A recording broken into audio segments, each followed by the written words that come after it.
சொசைட்டில நடக்கிற பிரச்சனையை விட இப்போ வந்து பாத்தீங்கன்னா சினிமாவில் நடக்கிற சினிமா வட்டாரத்தில் இருக்கிறவங்களோட பிரச்சனை தான் வந்து இப்போ வந்து பெருசா ஒரு ட்ரெண்டிங்காகவும் ஒரு மக்கள் மத்தியில் ஒரு பெரிய இம்பாக்டை கொடுக்குற அளவுக்கு வளர்ந்துட்டு வருது. ஸோ ஏஆர் ரஹ்மான் அப்புறம் வந்து பார்த்தீங்கன்னா சைரா அவரோட ஒய்ஃபோட சைரா ரெண்டு பேரும் வந்து அஃபிஷியலாக டிவோர்ஸ் பண்ணுறோம் அப்படின்ட்டு நேற்று நைட் வந்து ஏஆர் ரஹ்மான் சார் ஒரு ட்வீட் போட்டிருக்காரு. ஸோ இது பார்க்கும்போது வந்து எல்லாருக்கும் ஒரு ஒரு நிமிஷம் வந்து ஒரு ஒரு பெரிய ஒரு பதட்டத்தை கொடுத்துருக்கும். ஏன் திடீர்னு நல்லா இருந்தவங்க இப்படி ஒரு முடிவு எடுத்திருக்காங்களே அப்படின்ட்டு. ஸோ அதை பற்றி தான் இந்த வீடியோவில் டீட்டெயிலாக பார்க்க போகிறோம். வீடியோக்குள்ள போகலாம். ஒரு சின்ன கிளாரிஃபிக்காக வந்து சைரா பானு அப்புறம் ஏஆர் ரஹ்மான் எங்க பிறகுறாங்க எப்போ பிறகுறாங்க அப்படின்றத ஒரு சின்ன ஒரு இதா பார்க்கலாம், ஒரு பாயிண்ட் மாதிரி பார்க்கலாம். ஸோ சைரா பானு வந்து ஃபர்ஸ்ட் பார்ப்போம்.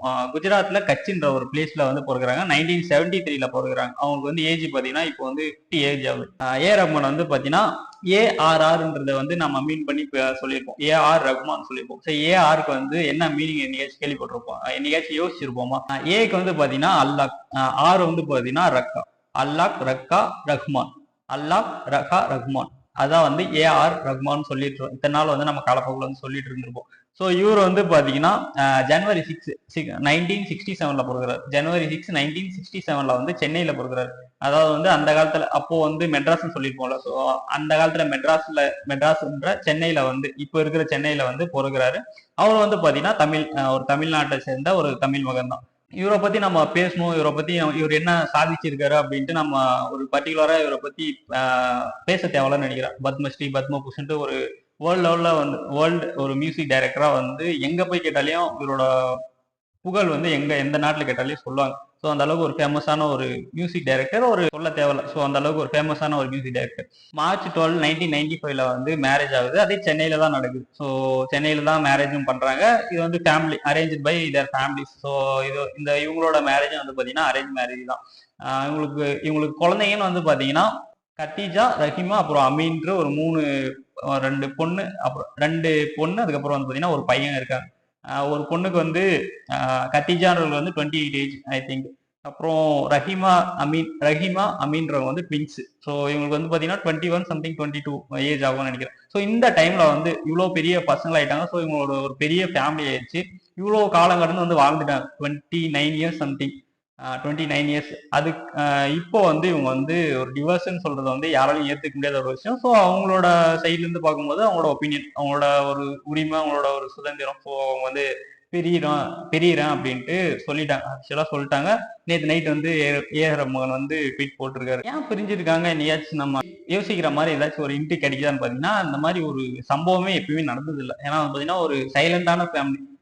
ஏஆர் ரஹ்மான் அவரே வந்து பாத்தீங்கன்னா ஏதாச்சும் ஈவெண்ட்ல கலந்துக்கிறதா இருக்கட்டும், ஏதாச்சும் ஒரு விஷயம், ஏதாச்சும் ஒரு ஈவெண்ட், இந்த மாதிரி ஒரு ஆடியோ ஃபங்க்ஷன் அப்படி கலந்துக்கிறதா இருக்கட்டும், ஃபேமிலியோட வருவாங்க. அவரோட பையன் அமீன் அப்படின்லாம் அதெல்லாம் பார்த்துருப்பேன்.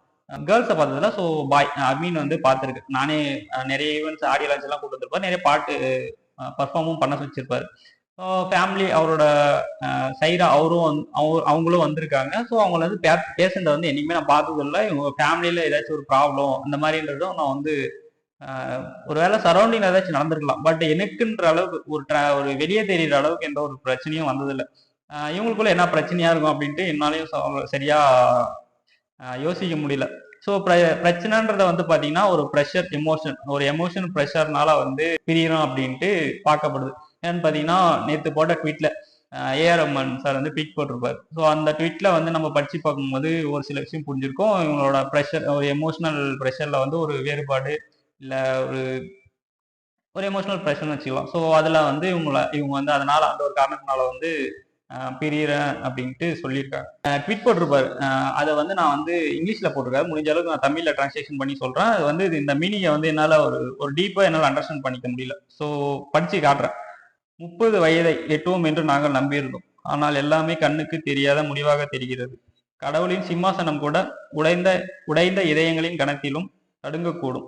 இன்னும் இந்த சிதைவில் துண்டுகள் மீண்டும் தங்கள் இடத்தை கண்டுபிடிக்கவில்லை என்றாலும் அர்த்தத்தை தேடுகிறோம். எங்கள் நண்பர்களுக்கு இந்த பலவீனமான அத்தியாயத்தை நாங்கள் கடந்து செல்லும் போது உங்கள் கருணைக்கும் எங்கள் தனியுரிமைக்கு மதிப்பளிப்பதற்கும் நன்றி. அந்த ட்வீட் போட்டிருக்காரு. என்னோட மைண்ட் செட் இதை என்னால புரிஞ்சிக்க முடியல, என்னன்னு தெரியல. ஸோ நீங்க படிச்சு பார்த்து உங்களுக்கு புரியுற அளவுக்கு நீங்க ஒரு பக்குவமா எடுத்து எதனால இவங்க பிரிகிறாங்க அப்படின்றத கொஞ்சம் அண்டர்ஸ்டாண்ட் பண்ணிக்குவாங்க. ஏன் அது வந்து ஒரு பெரிய ஒரு விஷயமா எடுத்து இந்த ஒரு விஷயத்த பேசுறேன் அப்படின்னு பாத்தீங்கன்னா, இது வந்து இந்த ஒரு இவர் மட்டும் இல்ல. ஸோ இதுக்கு முன்னாடி வந்து பாத்தீங்கன்னா ஏகப்பட்ட பேர் வந்து பாத்தீங்கன்னா கண்ணுக்கு தெரிஞ்சு ஒரு நல்லா இருக்கிற மாதிரி இருப்பாங்க. ஸோ லவ் மேரேஜ் ஏதாச்சும் ஒரு அரேஞ்ச் மேரேஜ் இந்த மாதிரி செலிபிரிட்டி ஒரு சினிமாவை சேர்ந்த ஒரு கிரிக்கெட்னே வச்சுக்கலாம். கிரிக்கெட்னு வச்சா டேரக்டா ஹர்திக் பாண்டியான்னு சொல்லலாம். ஹர்திக் பாண்டியா தான் ஞாபகம் வருவார். ஸோ அந்த மாதிரி வந்து நல்லாவே இருப்பாங்க. திடீர்னு பாத்தீங்கன்னா ஒரு டிவோர்ஸ்ன்ற ஒரு ஃபார்ம்ஸ் திடீர்னு ட்விட் வரும், இல்லைனா அப்படின்னா ஒரு நியூஸ்ல சொல்லுவாங்க. அந்த மாதிரி வந்து எதிர்பாராத ஒரு விஷயத்த சொல்றாங்க. லாஸ்ட் டைம்ல வந்து பாத்தீங்கன்னா நமக்கு வந்து ஒரு பெரிய தாக்கத்தை கொடுத்ததுன்னா நல்லாவே இருந்தாங்க, ஒரு ஃபேமிலியா இருந்தாங்க. பாத்தீங்கன்னா திடீர்னு ஒரு டிவோர்ஸ் அப்படின்ட்டு ஒரு நியூஸ் வந்துச்சு. யாரை சொல்றோம் பாத்தீங்கன்னா நாக சைத்தன்யா, அதுக்கப்புறம் பாத்தீங்கன்னா சமந்தா. அதுக்கப்புறம் வந்து பாத்தீங்கன்னா நான் சொன்ன மாதிரி ஹர்திக் பாண்டியா, அதுக்கப்புறம் நாட்டாஷா. அப்புறம் ரீசெண்ட் டைம்ல அதெல்லாம் எதிரே பார்க்கல, ஜெயம் ரவி சார்லாம் டிவோர்ஸ் பண்ணுவாங்கன்ட்டு. ஜெயம் ரவி அப்புறம் ஆர்த்தி அப்படின்ட்டு. ஸோ அவங்க வந்து டிவோர்ஸ்னு அது ஒரு நியூஸ் வந்துச்சு. அதுக்கப்புறம் ஜிவி பிரகாஷ், அவர் மியூசிக் டைரக்டர், அவர் ஒரு டிவோர்ஸ் அவர் ஒரு நியூஸ் வெளியிட்டாரு. அதுக்கப்புறம் இதெல்லாம் ஒன்று ரெண்டு இல்லை, இதெல்லாம் ஏகப்பட்ட ஒரு லிஸ்டே இருக்கு. தனுஷ் சார், அதுக்கப்புறம் பார்த்தீங்கன்னா கமல்ஹாசன் சார், அப்புறம் வந்து பார்த்தீங்கன்னா யுவன் சங்கர் ராஜா, அவரும் மியூசிக் டைரக்டர் அவர். அதுக்கப்புறம் வந்து பார்த்தீங்கன்னா விஷ்ணு விஷால் சார், அதுக்கப்புறம் செல்வராகவன், அப்புறம் அமலா பால் அப்படின்ட்டு இந்த ஒரு சினிமா வட்டாரமே வந்து பாத்தீங்கன்னா நாம வந்து யாரை ஒரு சினிமா பார்த்துட்டு ஒரு கேரக்டர் வந்து நமக்கு பிடிச்சிருந்துச்சுன்னா நம்ம வந்து அந்த கேரக்டருக்குள்ளே போயிட்டு நம்மளோட லைஃப்பை வந்து இன்வால்வ் பண்ணி லீட் பண்ண ஆரம்பிச்சிரும். ஸோ சினிமாவை பொறுத்த வரைக்கும் ஒரு ஈஸியா ஒரு ஒரு ஒரு தனி மனுஷனை வந்து அட்ராக்ட் பண்ற ஒரு விஷயம் அது. நம்மளோட கேரக்டர்லயும் வந்து ஈஸியா வந்து நுழைஞ்சிட முடியும். ஸோ அப்பேற்பட்ட ஒரு பிளேஸ்ல இருந்துட்டு திடீர்னு இந்த மாதிரி டிவோர்ஸ்னு கொடுக்கும்போது ஒரு ஹெல்த்தியான கல்ச்சரா என்னால பார்க்க முடியுமான்னு கேட்டீங்கன்னா நிச்சயமா இல்லை. ஸோ ஃபியூச்சர் ஜெனரேஷன் வந்து எப்படி போகும் தெரியல. இது வந்து ஒரு வேற ஒரு பாயிண்ட்லயும் கொண்டு போகலாம். தனி உரிமை, அவங்களோட உரிமை, அது அவங்க தான் வாழ போறாங்க. ஸோ அவங்க தான் வந்து அவங்களோட முடிவு தான் இது, நாம ஒன்றும் சொல்றதுக்கு இல்லை அப்படின்ட்டு நம்ம இந்த ஒரு பாயிண்ட்ல கொண்டு போயிடும். பட் ஆனா வந்து ஒரு லைஃப்னா இப்படிதானே இருக்கும். ஒரு எல்லாமே இந்த சினிமாவில் பார்க்குற மாதிரியே திடீர்னு ஏதோ ஒரு மழை பெய்யுது, மியூசிக் வருது, லவ் ஸ்டார்ட் ஆகுது, ஃபேமிலி ஆகுது அப்படின்ட்டு இல்லாம நான் கஷ்டம் நல்லது கெட்டது அப்படின்ட்டு டவுன்ஸ் அப்ஸ்ன்னு பார்த்து தானே போறது தானே ஒரு லைஃப். ஏன்னா அத்தனை இயர் வந்து நம்ம டிராவல் பண்ண போறோம். ஸோ அதுக்கேற்ற மாதிரி நம்ம கொஞ்சம் அண்டர்ஸ்டாண்ட் பண்ணி புரிஞ்சு வாழ்றது தானே ஒரு லைஃப்னு நம்ம நம்ம யதார்த்தமான ஒரு விஷயம் அதுதானே. நம்ம ஒரு மெச்சூரா நம்ம திங்க் பண்றது இது ஒரு விஷயம் தானே. பட் ஏதாச்சும் ஒரு மிஸ் அண்டர்ஸ்டாண்டிங் இந்த மாதிரி ஒரு விஷயத்தினால வந்து பிரியுறது வந்து அவ்வளோ ஒரு நல்ல விஷயமா படலை. பட் இதுக்கு முன்னாடி ஒரு ஆப்போசிட்டான ஒரு ஏதாச்சும் ஒரு கருத்து இருந்தாலும் இருக்கலாம். பட் எனக்கு தோன்றதை நான் ஷேர் பண்ணேன். உங்களுக்கு பிடிச்சிருந்தா எடுத்துக்கலாம், பட் இல்லைன்னா அது தாராளமாக ஸ்கிப் பண்ணிக்கலாம். நான் என்னோட பாயிண்ட் ஆஃப் வியூலயே நான் சொல்றேன். இதை வந்து நான் உங்க மேல வந்து இதை வந்து ஸ்ப்ரெட் பண்ணல. ஸோ பட் என்னோட இதை நான் சொல்றேன், உங்ககிட்ட ஷேர் பண்ணிக்க நான் விருப்பப்படுறேன். என்னோட பாயிண்ட் ஆஃப் வியூல நீ நினைக்கிறது என்ன உங்களோட மைண்டுக்கு தோணுது? ஸோ இது வந்து நல்லதுன்னு நினைக்கிறீங்களா? எல்லாருமே வந்து டிவோர்ஸ்ன்னு போடுறது வந்து நல்லதுன்னு நினைக்கிறீங்களா? இல்ல வந்து அவங்களோட விருப்பம், அது அவங்களோட லைஃப்னு நினைக்கிறீங்களா? ஸோ உங்களுக்கு தோன்றதை வந்து கமெண்ட் செக்ஷன்ல கமெண்ட் பண்ணுங்க. நாளைக்கு இன்னொரு கண்டென்ட்ல இன்னொரு வீடியோ பத்தி பார்க்கலாம்.